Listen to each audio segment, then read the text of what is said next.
ஃபஸ்ட்டே பார்த்திங்க அப்படின்னா கருவேப்பிலை சட்னி செய்கிறதுக்கு கருவேப்பிலையெல்லாம் நல்லா கழுவிட்டு நம்ம சேர்த்துக்கலாம். ஸோ கழுவிட்டோம் அப்படின்னா அதில் இருக்கிற பூச்சி தூசு ஏதாவது இருந்தது அப்படின்னா அதெல்லாம் போயிடும்.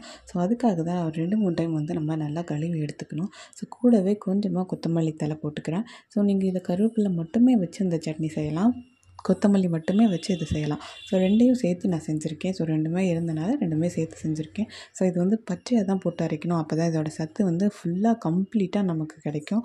ஸோ பச்சையாக சேர்த்து நல்லா கழுவி எடுத்துக்கிட்டேன். கொஞ்சம் தேங்காய் வந்து நான் திருவி எடுத்து வச்சுருக்கேன். ஸோ இந்த கழுவின இந்த கருவேப்பிலையும் கொத்தமல்லியையும் எடுத்து நம்ம மிக்ஸி ஜாரில் சேர்த்துக்கலாம். ஸோ மிக்ஸி ஜாரில் சேர்த்துட்டு தேங்காய் வந்து நம்ம திருவி வச்சுருக்கோம். ஸோ அதையும் இது கூட சேர்த்துக்கணும். ஸோ தேங்காய் பார்த்திங்க அப்படின்னா ஒரு அரை பீஸ் போட்டால் போதும். அரை பீஸ் அப்படின்னா ஒரு தேங்காயில் ஒரு அரை தேங்காய் மூடி வந்து நம்ம இதுக்கு போட்டால் போதும். ஸோ இதுக்கு வந்து வேறு எக்ஸ்ட்ரா எதுவும் சேர்த்த தேவையில்லை. நீங்கள் கொஞ்சம் நேரம் சேர்த்து வச்சுருக்க மாதிரி இருந்தால் இதில் கொஞ்சமாக புளி சேர்த்துக்கோங்க. நான் காலையிலைக்கு மட்டும்தான் செஞ்சேன், அதனால் புளி சேர்க்கலை. இதில் 2 வரமிளகாய் வச்சுட்டு கொஞ்சம் உப்பு மாதிரி போட்டு இதை வந்து நல்லா ஃபைன் பேஸ்ட்டாக அரைச்சி எடுத்துகிட்டு வந்துட்டேன். அவ்வளோதான், கருவேப்பிலை சட்னி ரெடி. பச்சையாக கொடுத்தோம் அப்படிங்கும்போது பச்சையாக அரைச்சி கொடுத்தோம் அப்படிங்கிற ஃபீல் இருக்காது. இன்னும் இதில் இருக்கிற கரோட்டீன்லாம் வந்து நமக்கு ஃபுல்லாக நமக்கு கிடைக்கும். ஸோ டிவி, மொபைல் இதெல்லாம் பார்த்துட்டு இருக்கனால ஸோ இந்த மாதிரி நம்ம சேர்த்துக்கிட்டோம் அப்படின்னா அது வந்து இது ஃபுல்ஃபில் பண்ணிடும். ஸோ இதோட சத்துக்கள் வந்து நமக்கு ஃபுல்லாக கிடைக்கும். குழந்தைங்களுக்கு இந்த மாதிரி செஞ்சு கொடுங்க. ஸோ இதுக்கு காம்போ பார்த்திங்கன்னா கேரட் பனியாரம் தான் செஞ்சுருந்தேன். அதுக்கு பார்த்திங்கன்னா கேரட்டை நல்லா திருவி எடுத்துக்கிட்டேன். இட்லி மாவு வச்சுருந்தேன். ஸோ இந்த கேரட் வந்து இந்த இட்லி மாவு கூட சேர்த்து நல்லா கலந்து எடுத்துக்கலாம். இதை வந்து நீங்கள் பார்த்திங்கன்னா கேரட்டை பொரியலாக கொடுத்தீங்க அப்படின்னா குழந்தைங்க கண்டிப்பாக சாப்பிட மாட்டாங்க. ஸோ ஒன்லி ஜூஸ் அடித்து கொடுக்கலாம். இல்லை அப்படின்னா இந்த மாதிரி செஞ்சு கொடுத்தீங்க அப்படின்னா நல்லா சாப்பிடுவாங்க. ஈவினிங் ஸ்நாக்ஸ் வந்தோடனே கேட்கும்போது ஸோ இந்த மாதிரி நீங்கள் ப்ரிப்பேர் பண்ணி கொடுத்தீங்கன்னா ரொம்ப லைக் பண்ணி சாப்பிடுவாங்க. ஸோ கேரட், பீட்ரூட் இந்த மாதிரி வெஜிடபிள்ஸும் சேர்த்து நீங்கள் செய்யலாம்.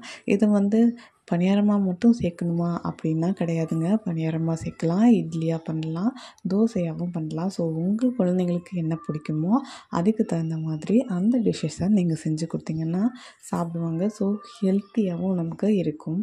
ஸோ இந்த மாதிரி இந்த கேரட்டெல்லாம் சேர்த்துட்டு ஸோ நல்லா மிக்ஸ் பண்ணி எடுத்துகிட்டு அதுக்கப்புறம் இதை பணியார பேனில் வந்து ஊற்றி எடுத்துக்கலாம்.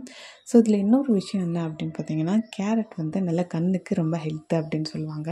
ஸோ அதனால இதில் வந்து கரோட்டின் இருக்குது, விட்டமின் ஏ வந்து அதிகமாக இருக்குது. ஸோ இது வந்து நம்ம கொடுத்தோம் அப்படின்னா இப்போ வந்து ரொம்ப ஹெல்ப்ஃபுல்லாக இருக்கும். ஏன் அப்படின்னா மொபைல், டிவி இந்த மாதிரி சோர்ஸஸ்லாம் நிறைய நம்ம யூஸ் பண்ணிட்டுருக்கனால ஸோ அதோட பிரச்சனையை நம்ம சால்வ் பண்ணுறதுக்காக இந்த மாதிரி ஃபுட்டை நம்ம எடுத்துக்கிட்டோம் அப்படின்னா அது வந்து ஈஸியாக ரெடிஃபை ஆகும். ஸோ அதுக்காக இந்த மாதிரி ஃபுட்டை அதுவும் மார்னிங் டைமில் நீங்கள் எடுக்கும்போது அதோட சத்து வந்து கம்ப்ளீட்டாக நமக்கு கிடைக்கும். இந்த மாதிரி ஹெல்த்தியான ஃபுட் பார்த்திங்க அப்படின்னா மார்னிங் டைம் எடுக்கிறீங்க அப்படின்னா அதோட சத்துக்கள் வந்து கொஞ்சம் கூட வீணாகாது. ஃபுல்லாக கம்ப்ளீட்டாக வந்து சேர்ந்துடும். ஸோ இந்த மாதிரி ட்ரை பண்ணி பாருங்கள். ஸோ இப்படி பணியாரமோ இட்லியோ தோசையோ இந்த மாதிரி ரெடி பண்ணி கொடுத்துட்டு அதுக்கு காம்போவாக இந்த மாதிரி க்ரீன் சட்னி இந்த மாதிரி வெரைட்டியாக கலர்ஃபுல்லாக நீங்கள் செஞ்சு கொடுத்தீங்கன்னா இப்போ பீட்ரூட்லாம் பார்த்திங்க அப்படின்னா நல்லா ரெட் கலரில் கொடுக்கும். ஸோ அது மாதிரி சட்னி இந்த மாதிரி எல்லாம் செஞ்சு கொடுத்தீங்க அப்படின்னா ஹெல்த்தியாகவும் இருக்கும். ஸோ நமக்கு கொஞ்சம் சாட்டிஸ்ஃபைடாக இருக்கும். ஸோ ஹெல்த்தியாகவும் கொடுத்தாச்சு, வயிறு ஃபுல்லாக சாப்பிட்டுட்டா அப்படிங்கிற மாதிரி லைக் பண்ணி சாப்பிட்டுட்டா அப்படிங்கிற மாதிரி நமக்கு ஃபீல் இருக்கும். ஸோ இந்த மாதிரி ட்ரை பண்ணி பாருங்கள். ஸோ இப்போ பார்த்திங்க அப்படின்னா பணியாரம்லாம் ரெடி ஆச்சு. ஸோ நான் அவளுக்கு போட்டு வைக்கிறேன். ஸோ எப்படி சாப்பிட்றான்னு மட்டும் பாருங்கள். ஸோ பிகாஸ் இந்த மாதிரி பண்ணி கொடுக்கையில அதை ரொம்ப லைக் பண்ணி இது என்ன டிஃப்ரெண்ட்டாக இருக்குது அப்படிங்கிற மாதிரி சாப்பிட்றாங்க.